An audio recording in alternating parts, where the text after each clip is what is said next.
Palavra da Verdade, com Hernandes Dias Lopes. Irmãos amados, então nós vamos abrir a palavra de Deus em Mateus capítulo 24. Mateus capítulo 24, vamos ler até o verso 44. É um texto longo, mas é o sermão profético de Jesus Cristo, tratando de uma das doutrinas mais benditas e gloriosas da Bíblia, que é a segunda vinda de Cristo. Com a Bíblia aberta, acompanhe, por favor, a leitura que farei. Tendo Jesus saído do templo, ia se retirando, quando se aproximaram dele os seus discípulos para lhe mostrar as construções do templo. Ele, porém, lhes disse: não vedes tudo isto?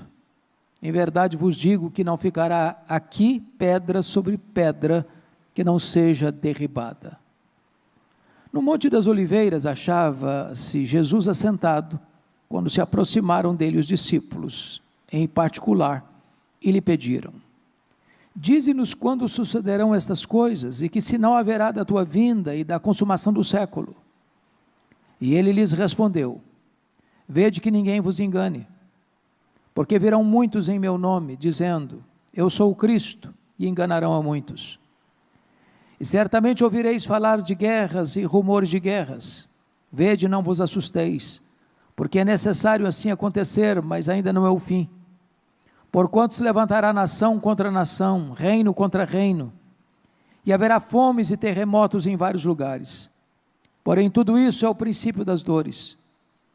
Então sereis atribulados e vos matarão, sereis odiados de todas as nações por causa do meu nome.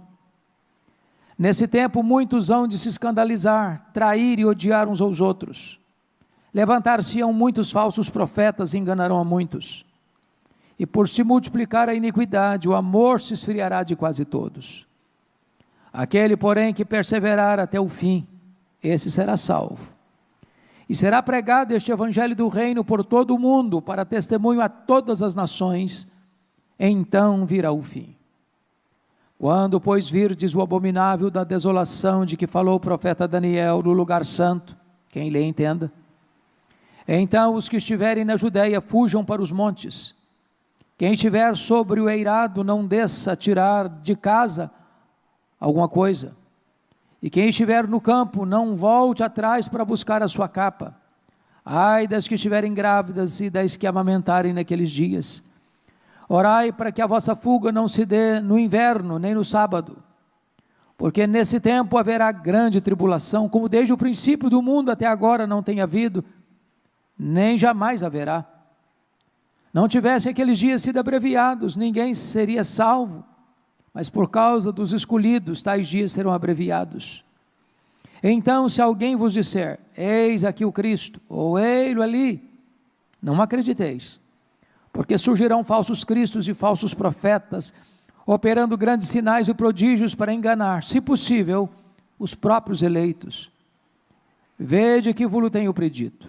Portanto, se vos disserem: eis que ele está no deserto, não saiais, ou ele no interior da casa, não acrediteis, porque assim como o relâmpago sai do oriente e se mostra até no ocidente, assim há de ser a vinda do Filho do Homem. Onde estiver o cadáver, aí se ajuntam, ou se ajuntarão os abutres. Logo em seguida, a tribulação daqueles dias, o sol escurecerá, a lua não dará sua claridade, as estrelas cairão do firmamento, e os poderes dos céus serão abalados. Então aparecerá no céu o sinal do Filho do Homem. Todos os povos da terra se lamentarão e verão o Filho do Homem vindo sobre as nuvens do céu, com poder e muita glória. E ele enviará os seus anjos com grande clangor de trombeta, os quais reunirão os seus escolhidos dos quatro ventos, de uma a outra extremidade dos céus. Aprendei, pois, a parábola da figueira. Quando já os seus ramos se renovam e as folhas brotam, sabeis que está próximo o verão. Assim também vós, quando virdes todas estas coisas, sabei que está próximo às portas. Em verdade vos digo que não passará esta geração sem que tudo isto aconteça. Passará o céu e a terra, porém as minhas palavras não passarão. Mas a respeito daquele dia e hora ninguém sabe, nem os anjos dos céus, nem o Filho, senão o Pai. Pois assim como foi nos dias de Noé, também será a vinda do Filho do Homem.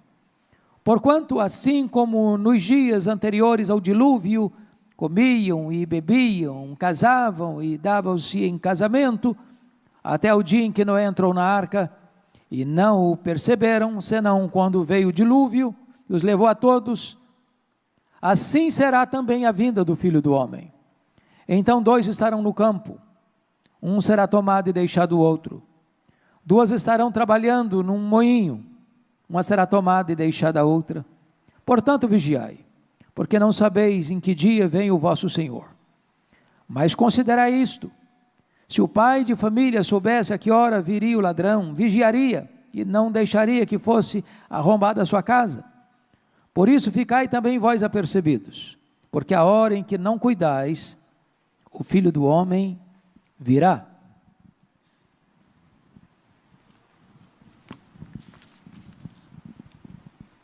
Pois bem, irmãos, eu gostaria de pensar um pouco com vocês sobre esta magna doutrina, a segunda vinda de Cristo. A segunda vinda de Cristo pode ser considerada a acrópole da esperança cristã. O ponto culminante da fé cristã. A expectativa mais bendita da Igreja de Cristo. Para vocês terem uma ideia, a primeira vinda de Cristo, nós temos em torno de 300 profecias específicas nas Escrituras. Mas sobre a segunda vinda nós temos 2.400 profecias. Há muito mais profecias sobre a segunda vinda do que sobre a primeira vinda. Portanto, esta é uma verdade magna que tem sustentado a igreja nos tempos difíceis, encorajado a igreja nos tempos de escuridão, fortalecida a igreja em tempos de prova. E eu queria então olhar para esse texto e tirar daqui algumas lições. É claro que esse texto é tão rico, é tão amplo, é tão profundo, que seria uma pretensão tosca querer esgotá-lo em apenas uma hora. Nós queremos apenas trazer alguns lampejos para os irmãos. O texto começa com a admiração dos discípulos, que acabaram de sair do templo, quando se retiravam e se aproximaram de Jesus, para mostrar para ele as construções. Se você ler em João capítulo 2, João capítulo 2,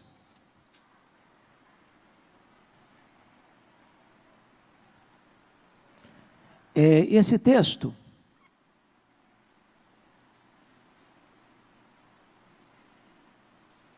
João capítulo 2, versículo 20, esse templo foi construído em 46 anos. Então vamos entender o que era esse templo aqui. Vocês se lembram que o segundo templo era o templo de Zorobabel. E era um templo modesto. É por isso que os velhos que viram o cativeiro e retornaram da Babilônia, ao verem o templo de Zorobabel, choraram, porque era um templo muito pequeno, muito simples em relação à grandeza do templo salomônico que fora destruído. No ano 37, antes de Cristo, Herodes o Grande, filho de Antípatro, que tinha nascido em Ascalon, era idumeu, foi nomeado pelo Senado romano como rei dos judeus. Este homem era um homem perverso, truculento. Ele se casou 10 vezes. Ele, quando assumiu o governo, matou toda a família dos macabeus que o precederam. Ele mandou matar 45 membros do Sinédrio logo que assumiu o governo. Ele mandou matar os parentes da sua chamada predileta esposa, Mariana, porque era da nobreza. Mandou matar o seu cunhado, mandou matar a sua sogra, mandou matar a própria Mariana, que ele dizia amar. Mandou matar seus filhos, que estudaram em Roma. Mas esse homem era um grande construtor. Ele construiu e embelezou o templo de Zorobabel. Na verdade, quando ele morreu, o templo não estava concluído ainda, porque demorou-se 46 anos. Ele começa a reinar no ano 39, é nomeado rei dos judeus em 37, mas morre no ano 4 a.C., porque o nosso calendário está atrasado. Vocês sabem disso. Então, quando ele morreu, o templo nem estava concluído ainda. O certo é que este templo era um palácio de mármore branco, bordejado de ouro, de riquezas impressionantes. Era o maior palácio religioso da época. Então, os discípulos que eram galileus, diríamos nós, numa região mais rural, mais campesina, que viveram e cresceram ao redor do lago da Galileia, sempre que iam a Jerusalém, ficavam impressionados com a grandeza, com a beleza, com a magnificência desse edifício. E eles então estão saindo do templo e chamam a atenção de Jesus. Está vendo, senhor? Que coisa linda, que prédio maravilhoso, que palácio incrível. E então vem a profecia de Jesus, voltando para Mateus 24, quando Jesus disse para eles assim, olha aí que coisa impressionante, verso 2, vede tudo isto? Em verdade vos digo que não ficará aqui pedra sobre pedra, que não seja derribada. Bom, mas isso é um negócio impensável, impensável. Seria quase a mesma coisa de que um turista visitar Nova York, antes da derrubada das Torres Gêmeas, e eu tive o privilégio de subir lá no topo, e ter uma representação panorâmica da cidade, como se estivesse num helicóptero visitando, e alguém me dissesse quando eu subi lá, falou, essas torres daqui uns dias vão cair, vai desabar, vai colapsar. Era impossível pensar isso. E Jesus estava aqui trazendo uma profecia, que não demoraria muito para acontecer, do ano 70, quando o general Tito cercou Jerusalém, porque vocês sabem que em 1966, ou melhor, perdão, no ano 66, eu estou só botando mais 1900 anos na frente, no ano 66, aconteceu a guerra dos judeus, vocês lembram disso? E na guerra dos judeus, houve uma rebelião lá em Cesareia, porque uma sinagoga fora profanada, e essa guerra só foi aumentando, e Roma manda para lá o general Tito, para contornar o motim, a rebelião, isso no ano 66, ano 68 Nero comete suicídio, ano 70, o general cerca Jerusalém, e destrói Jerusalém, cumprindo a profecia de Jesus, nesse templo não fica pedra sobre pedra, mas todo o sermão profético de Jesus registrado em Mateus 24, pega essa cena do cerco, da invasão e da destruição de Jerusalém como um emblema, como um símbolo daquilo que seria o maior acontecimento da história, a segunda vinda de Cristo. Aquele juízo parcial que veio sobre Jerusalém no ano 70, era apenas um emblema, um símbolo daquilo que haveria de acontecer na segunda e gloriosa vinda do Senhor Jesus Cristo. Bom, então, o que você nota em seguida, no versículo 3, é que diante da profecia de Jesus, de que não ficaria pedra sobre pedra, os discípulos se aproximam no Monte das Oliveiras. Por que o Monte das Oliveiras? Jerusalém é uma cidade de montes, Monte das Oliveiras, Monte Moriá, Monte Sião. a entrada de Jerusalém, subindo pelo deserto, você vai chegar no topo, que é o Monte das Oliveiras. Você está descendo no nível mais baixo do planeta, que é a região lá de Jericó, perto do Mar Morto, 400 metros abaixo do nível do mar, para 800 metros acima do nível do mar. É subir. Quando você chega, aqui é o Monte das Oliveiras. Então a melhor visão para o templo era o Monte das Oliveiras. E aí Jesus vai dizer para eles o seguinte, e eles vão perguntar para Jesus o seguinte: dize-nos quando sucederão estas coisas. Que coisas? Que coisas?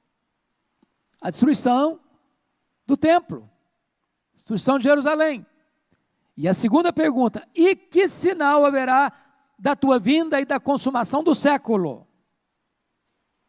Então eu estou perguntando três coisas. Quando sucederá isso, a invasão de Jerusalém, com a destruição do templo?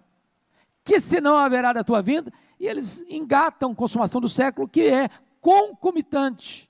Se você é amilenista, é concomitante com a segunda vinda de Cristo. Bom, então a partir de agora eu gostaria de olhar com vocês os sinais da segunda vinda. Primeiramente vamos ver aquilo que nós chamamos de sinais da graça. Versículo 14, olha comigo aí. E será pregado este evangelho do reino por todo o mundo, para testemunha a todas as nações, e então virá o fim. Então, a primeira coisa que Jesus mostra como sinal é que o evangelho do reino será pregado. Em que lugar? Por todo o mundo. Para testemunha a quem? A todas as nações. E o que vai acontecer? Então virá o fim.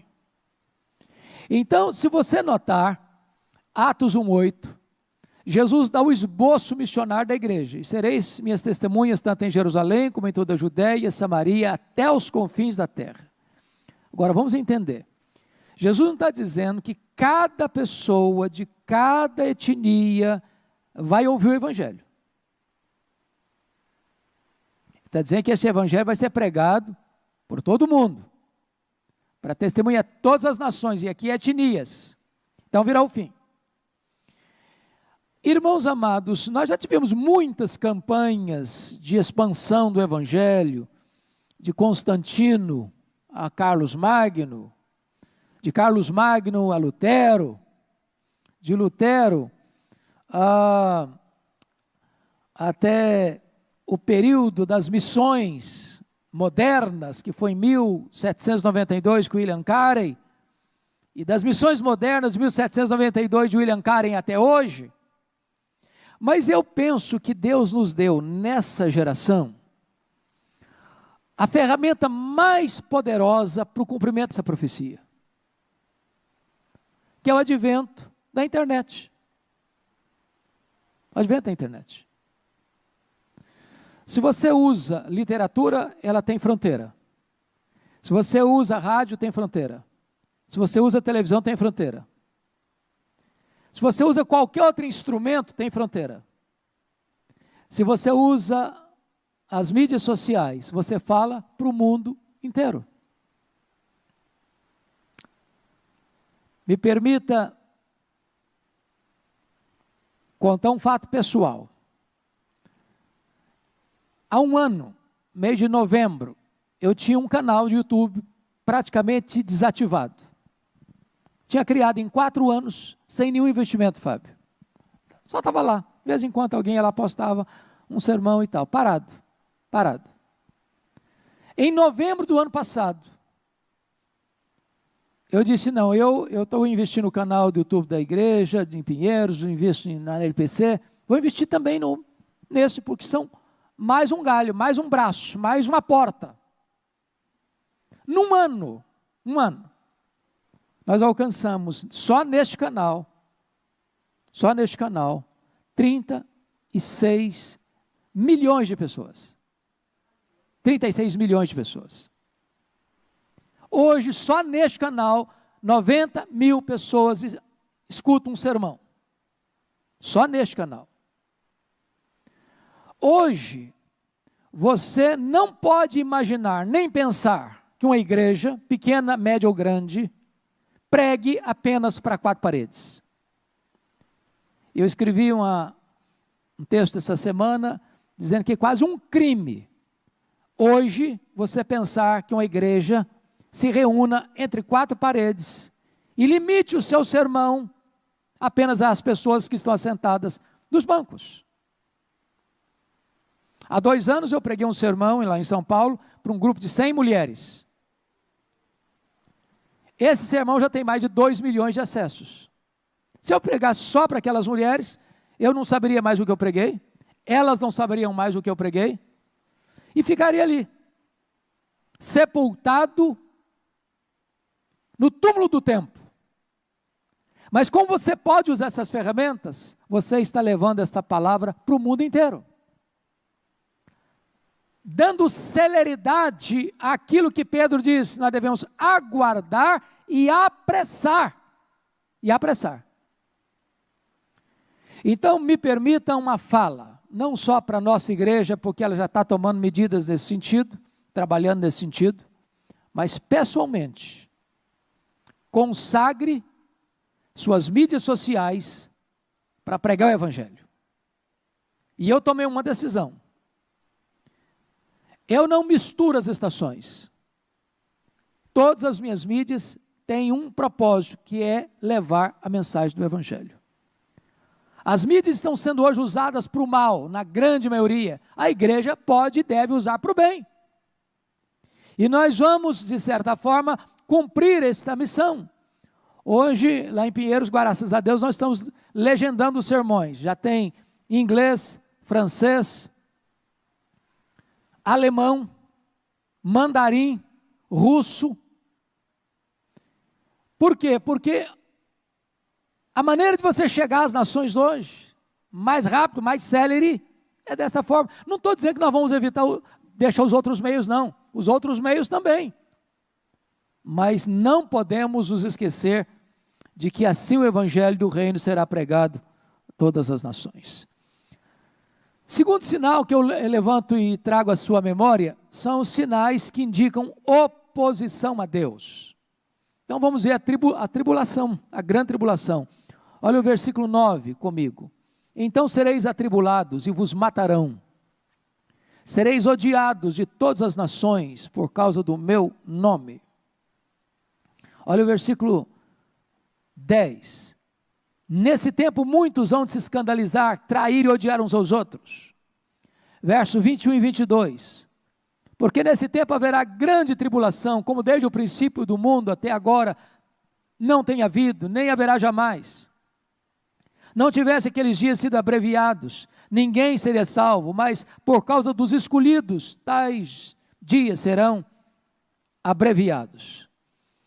Meus amados irmãos, chama a sua atenção para esse fato. A Bíblia fala de 4 fatos que são concomitantes, que é a grande tribulação, a apostasia, a manifestação do homem da iniquidade e o pouco tempo de Satanás. Esses 4 fatos ocorrem ao mesmo tempo. E esses 4 fatos marcam esta oposição do mundo à igreja. A igreja foi perseguida? Sempre foi. Sempre foi.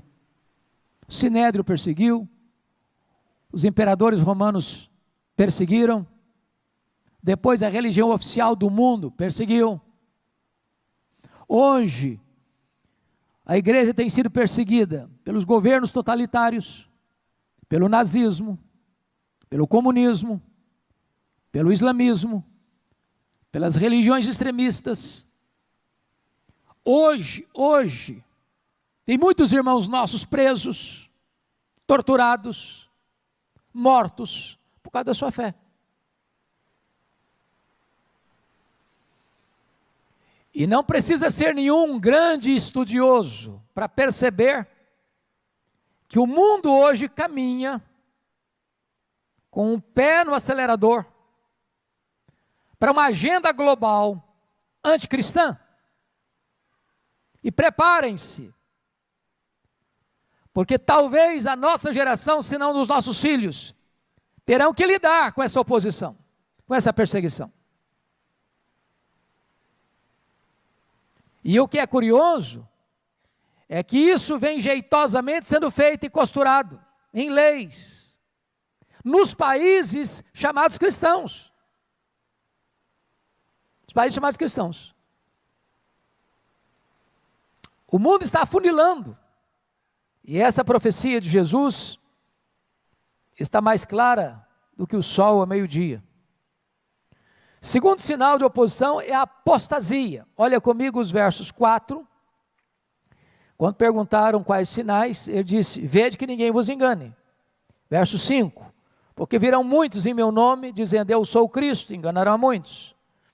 Verso 23 a 26. Então se alguém vos disser, eis aqui o Cristo, ou ei-lo ali, não acrediteis, porque surgirão falsos cristos, falsos profetas, operando os grandes sinais e prodígios para enganar, se possível, os próprios eleitos. Vede que vos tenho predito, portanto, se vos disserem, eis que ele está no deserto, não saiais, eis que ele está no interior da casa, não acrediteis.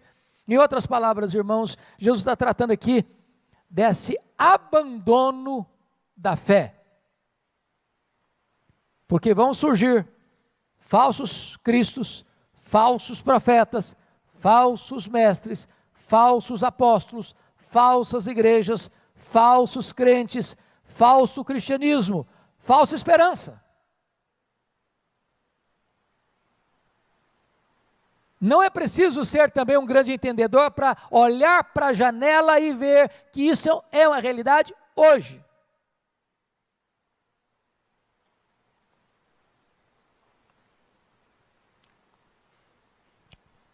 Se você perceber, talvez o liberalismo teológico começou com isso, né?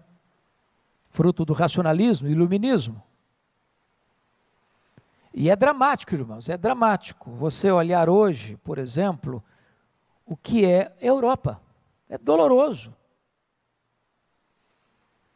Para vocês terem uma ideia, Holanda, até 1960, as pessoas frequentavam as igrejas. De 1960 para cá, os templos estão lá, mas o povo não frequenta a igreja mais. Eu tenho um grande amigo que esteve lá a semana passada e me passou um WhatsApp com alguns templos bonitos, que hoje são bar, outros são biblioteca, outros são museus. As pessoas não vão mais para a igreja. Em Edimburgo, capital da Escócia, eu visitei um dos templos mais bonitos. E quando eu entrei, eu fiquei chocado porque não tinha púlpito nem banco, era um bar. A Inglaterra, dos grandes avivamentos, hoje não tem 4% que frequentam a igreja evangélica. Os templos são vendidos e transformados em mesquitas, em bares, em museus, em teatros.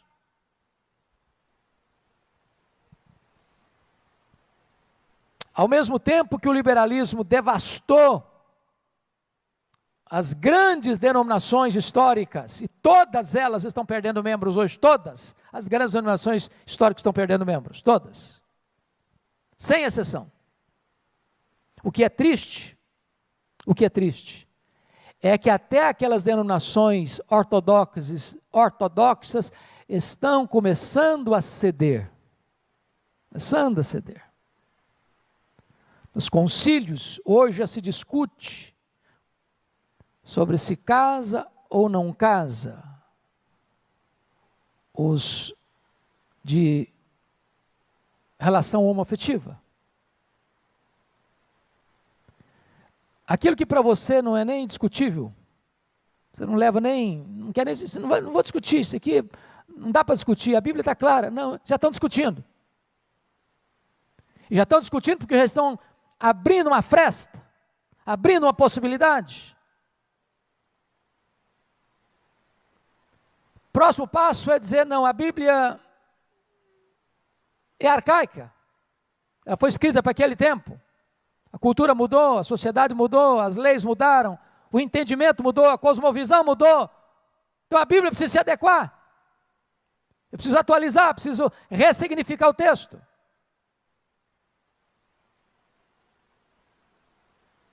A apostasia está aí, seja no liberalismo, seja no misticismo, seja no sincretismo, seja no secularismo. Mas tem um terceiro sinal que Jesus deixa claro, que é a depravação moral. Olha aí comigo o versículo 12. E por se multiplicar a iniquidade, o amor se esfriará de quase todos. Quem tem dúvida que a iniquidade está se multiplicando hoje? Quem acha que a sociedade está melhorando, moralmente falando, espiritualmente falando? É um escândalo hoje, você pegar, por exemplo, o produto da televisão brasileira, ou os filmes, ou os seriados, ou os Netflix da vida. Não dá para você assistir com a sua família 30 minutos sem você passar vergonha, ou de repente você já perdeu também a capacidade de passar vergonha e está tudo normal.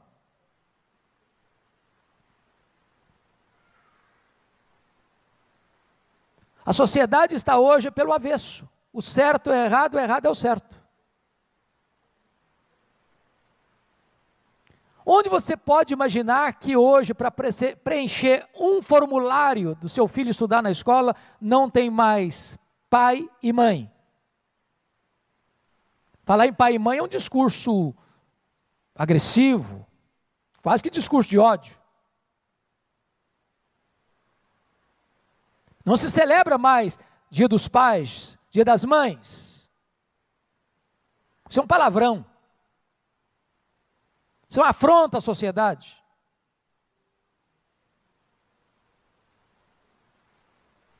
Onde uma escola não pode ter banheiro de menino e menina. Essa é a nossa sociedade. Agora, tem um cabeça pensando, tem alguém pensando, tem um teórico pensando, tem uma mídia divulgando, tem a imprensa falando de dia e de noite, tem as cortes definindo, os parlamentos legislando, as cortes definindo. Tudo está sendo amarrado, as pontas estão sendo amarradas. Quando a igreja acordar, está dentro de um cenário de perseguição religiosa, a não ser que ela se conforme. Irmãos, isso não é ser profeta, não, isso é apenas fazer uma leitura da realidade. Está acontecendo hoje, não é que vai acontecer daqui a 50 anos, não, é o que está acontecendo hoje. E Jesus já deixou isso claro para nós.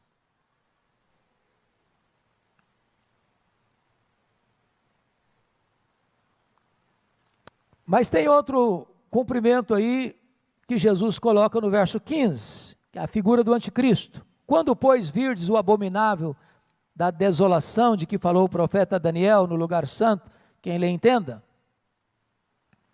Então os que estiverem na Judéia fujam para os montes.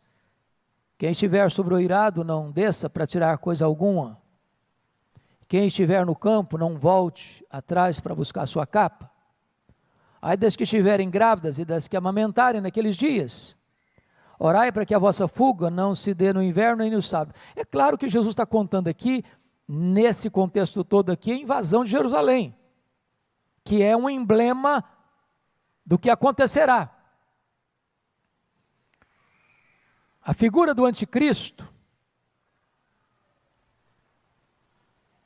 ela foi representada certamente em Antíoco Epifânio, quando ele sacrificou uma porca no altar do templo de Zorobabel. Ele é aqui representado pelo invasor de Jerusalém no ano 70.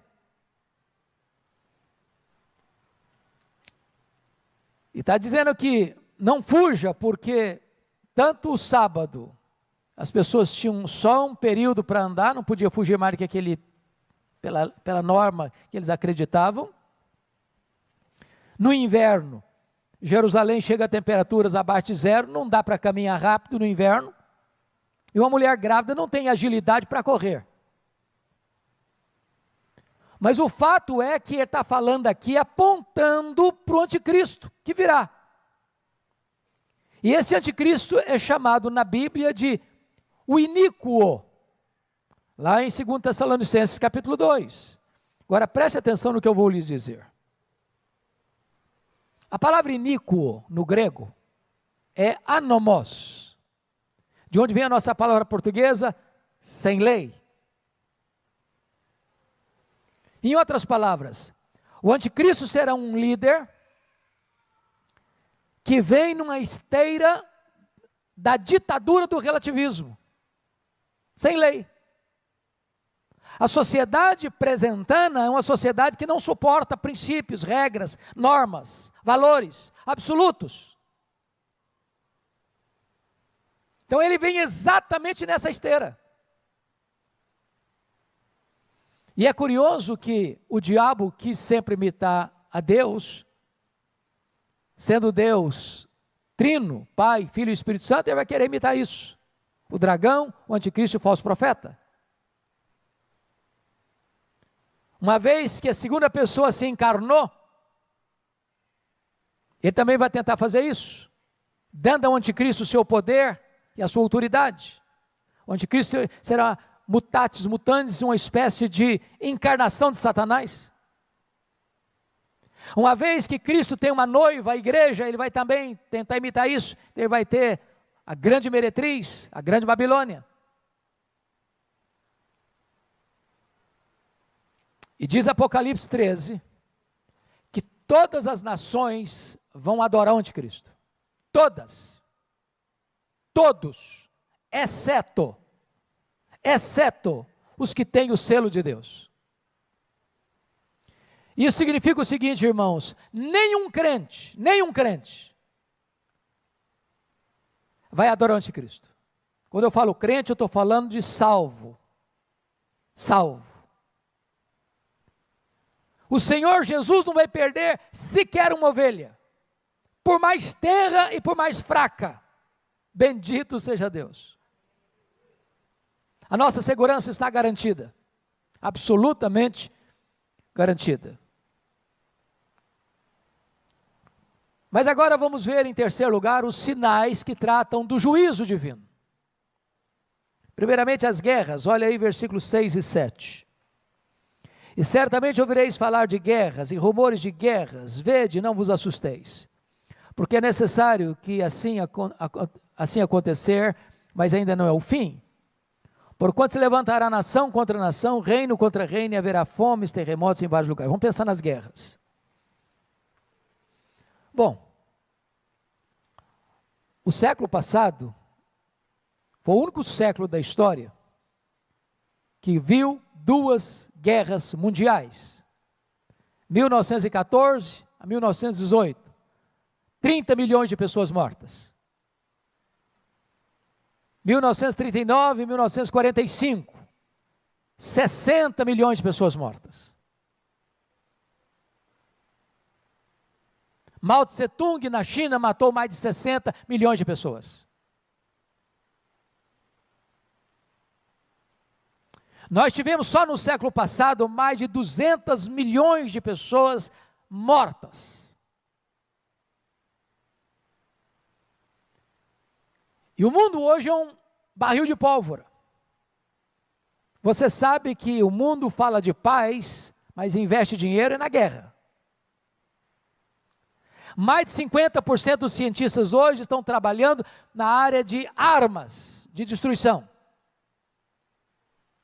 O que se gasta hoje com armas de destruição daria para resolver o problema social do mundo.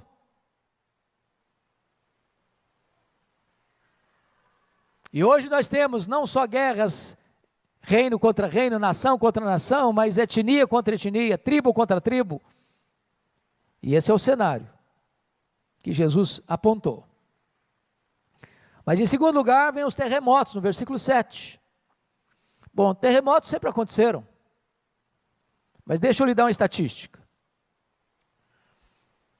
Pesquisa Geológica dos Estados Unidos. De 1890 a 1930, houve apenas 8 terremotos medindo 6,0 na escala Richter. 1930 e 1960, 18. 60 a 79, 64. 80 a 96, mais de 200. O que você percebeu? Uma escalada vertiginosa. A questão não é se tem ou não tem terremoto, a questão é a intensificação do sinal. Isso aponta o quê? Para o aceleramento da segunda vinda do Senhor Jesus. Mas aqui tem um outro aspecto que fala de fomes. A fome é um subproduto da guerra ou da exploração. Eu disse para vocês que eu estive agora há um mês em Guiné-Bissau e eu voltei de lá com meu coração muito quebrado. Porque estive em 2019 em Angola. Angola é um país que tem ricos, poucos, mas tem. Uma corrupção violenta e a massa pobre. Mas Angola é o 5º país mais rico da África. Vocês sabem que a África é o 2º continente mais populoso do mundo, só perde para a Ásia. Tem mais de 1 bilhão e 200 milhões de habitantes. Contribui apenas com 2% da riqueza mundial. Mas Guiné-Bissau só tem pobreza. Tem 2 milhões de habitantes. Para vocês terem uma ideia, não vi uma obra pública sequer. No país inteiro só tem um semáforo e não funciona. Os carros que rodam lá são a sucata da Europa. As estradas inexistem porque só buraco. As casas melhorzinhas é coberta de zinco, um calor insuportável. Não tem emprego, não tem salário. As pessoas estão na rua, mulheres, jovens, crianças, adolescentes, moças, ao redor de uma bacia de pepino ou de batata, para vender aquilo e comer no final do dia. A expectativa do guineense é comer hoje. Comer hoje. Enquanto algumas pessoas estão morrendo de fome, tem outras que estão morrendo de comer. Fomes. É uma situação que mexe com a gente. Graças a Deus nós chegamos, já conseguimos, a Igreja de Pinheiros está mandando cestas básicas, já tem milhares de pessoas hoje que já receberam, e cesta básica para eles, entenda, um saco de arroz, porque eles comem arroz, a comida principal é arroz. Estamos mandando agora, com a graça de Deus, conseguir os recursos, 30 mil cada dia, especial que escrevemos para lá, está sendo mandado agora em janeiro, se Deus quiser. Eu já estou conversando com alguns empresários para ir comigo na próxima ida, e a ideia é montar uma fábrica de telha, para dar emprego e para ajudar a cobrir as casas com uma cobertura que aplaque um pouco o calor, melhore um pouco a qualidade de vida deles. E já tem um irmão, o presbítero Júnior, é um grande empresário presbiteriano, e ele me disse: pastor, eu topo ir. Já estou pensando na questão de como implementar lá essa fábrica de telhas. O Brasil tem uma dívida, irmãos, enorme, enorme, com Angola, com Guiné-Bissau, com Moçambique, porque os braços que construíram essa nação no começo, eram os braços dos escravos que vieram de lá. Nós temos uma responsabilidade não só social, nós temos uma responsabilidade espiritual. Por quê? Vou lhes dizer isso, está no meu coração. Às vezes, nós estamos mandando missionários para países que as portas estão fechadas. E o cara fica lá 10 anos, não pode falar de Jesus abertamente, não pode carregar a Bíblia no meio da rua. E aí começa a escolinha de futebol, daqui a 10 anos ele tem lá 5 alunos de futebol. E às vezes, tem países que as portas estão escancaradas, os frutos estão maduros, As pessoas pedindo, pelo amor de Deus, venha pregar para nós o Evangelho. E ele não manda missionário. Peter Wagner, eu não concordo com tudo que ele fala, mas nesse ponto eu concordo.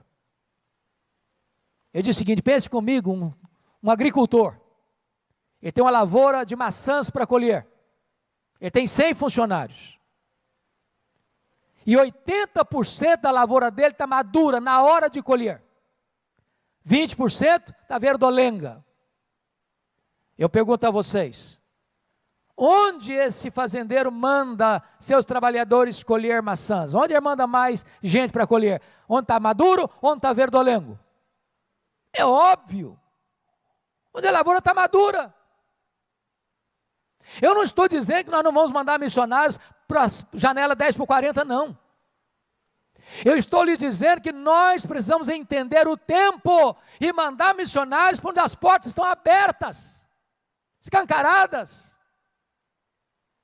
Você manter um missionário em Angola ou em Guiné-Bissau hoje, você gasta menos de 1/5 do que manter um missionário na Europa. Agora é claro que não dá status você ir para Guiné-Bissau, nem para Angola. Irmãos, o desafio está posto. O desafio está posto. Porque se nós não aproveitarmos as portas abertas agora, vou lhes dizer uma coisa: o islamismo está descendo com força do Saara. Daqui a pouquinho, a porta está fechada. A porta está fechada. Mas o texto lá de Lucas 21, versículo 11, diz que também Jesus disse que haveria epidemias. A história sempre foi assolada por epidemias, né? Peste negra na Europa, a febre espanhola no começo do século XX, e agora, 2020, a pandemia. Essa com a característica que ela é universal, abrangente. Não foi tão avassaladora do ponto de vista de mortes, em comparação com as outras, mas mais ampla, abalando as estruturas do poder econômico, do poder científico, do poder político. Alguém pergunta, pastor, tem alguma coisa a ver com a segunda vinda?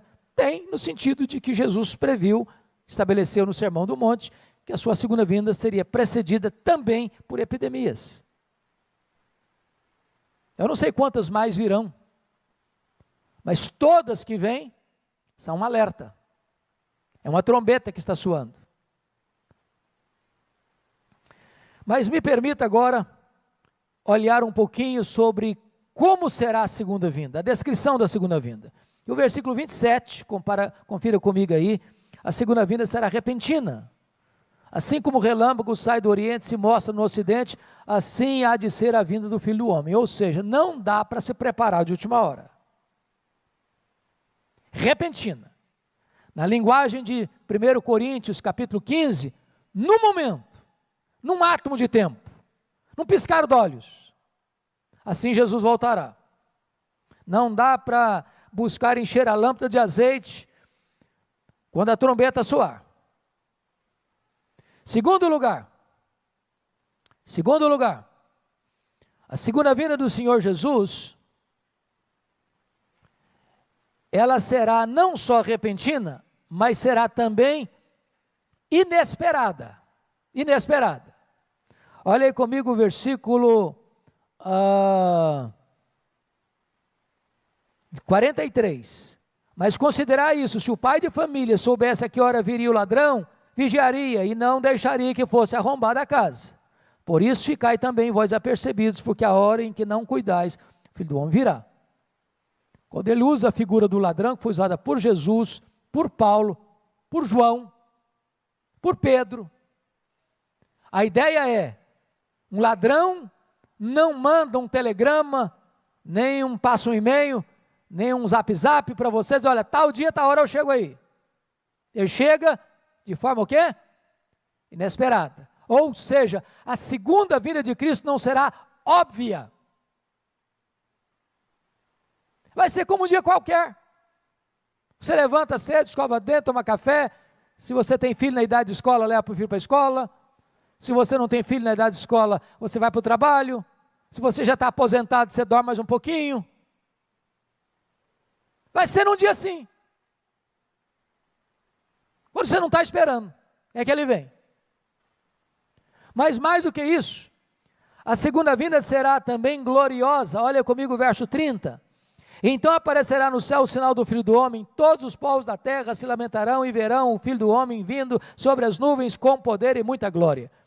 Basicamente há um contraste entre a primeira e a segunda. Na primeira ele veio de forma humilde, nasceu de uma virgem, foi deitado numa manjedoura, cresceu numa carpintaria, morreu numa cruz, precisou de um túmulo emprestado para ser sepultado, mas na segunda vinda ele virá em glória, em majestade, em poder.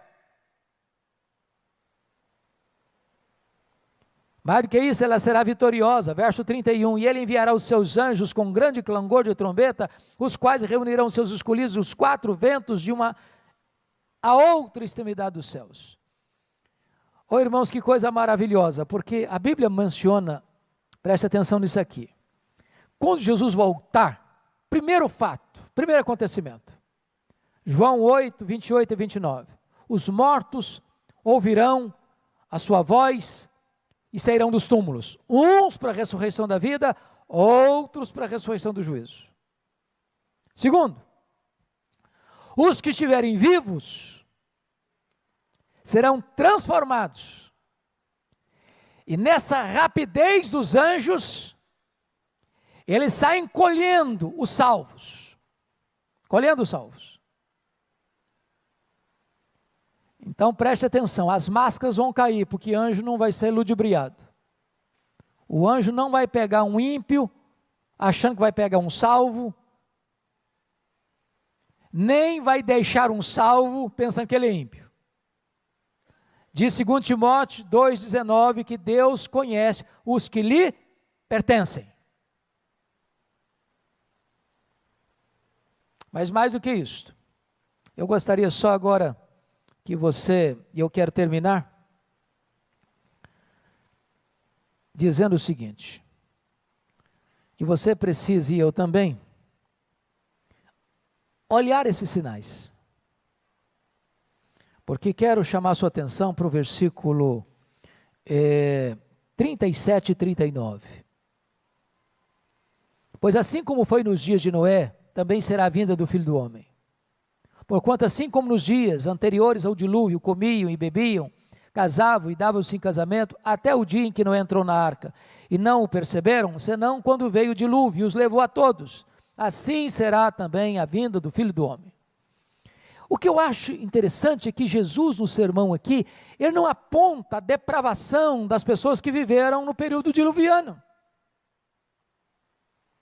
Ele só alerta para o fato de que casavam, compravam, vendiam, davam-se em casamento, levava a vida. E eu pergunto a vocês, que pecado há em comer e beber? Que pecado há em casar e dar em casamento? Que pecado há nisso? Nenhum. Então qual é o alerta de Jesus aqui?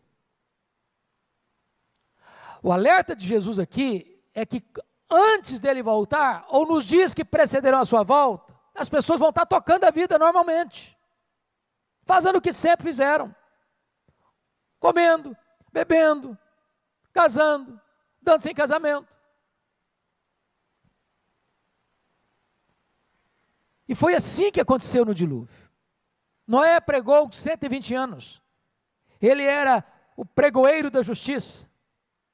Ninguém acreditou, ninguém deu atenção, ninguém ouviu, ninguém se arrependeu, e ele fala, todo mundo tocando a vida, ganhando dinheiro, vivendo a vida.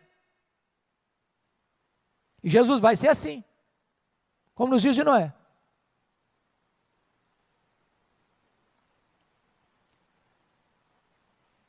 E quando ele vier, um será tomado e outro deixado. Seja no campo, seja no moinho, tomado para a glória, deixado para o juízo. Aí não tem mais jeito. Então, eu queria que você ficasse em pé e nós vamos encerrar. Lendo, por gentileza, o verso 44. Em voz bem alta. Vamos ler juntos? Por isso, ficai também vós apercebidos, porque a hora em que não cuidais, o Filho do Homem virá. Meus amados, que Deus nos desperte o coração, para vivermos atentos, vigilantes, aguardando e apressando o dia da vinda do Senhor. Perguntaram um dia para João Wesley, o que você gostaria de estar fazendo quando Jesus...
gradi a febbraio, c'è chi dice giorno perfetto per andare al mare, ma noi ci abbiamo un'altra idea, ce ne stiamo a casa.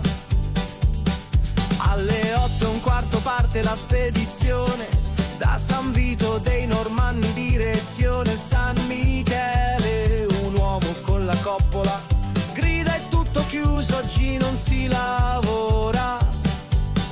Che confusione, siamo in 20, che confusione, voglio la parmigiana, dove il vino, che confusione, a chi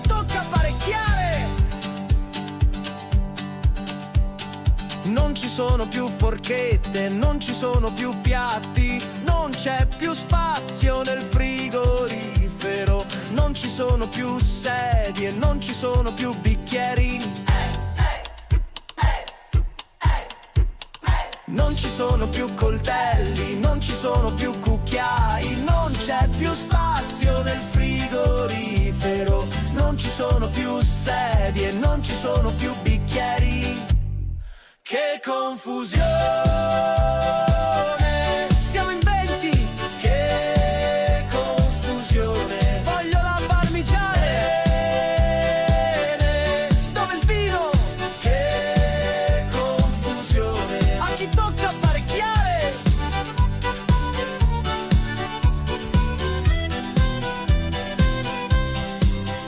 Se non mi liberi subito quella padella, non lo so che ti faccio.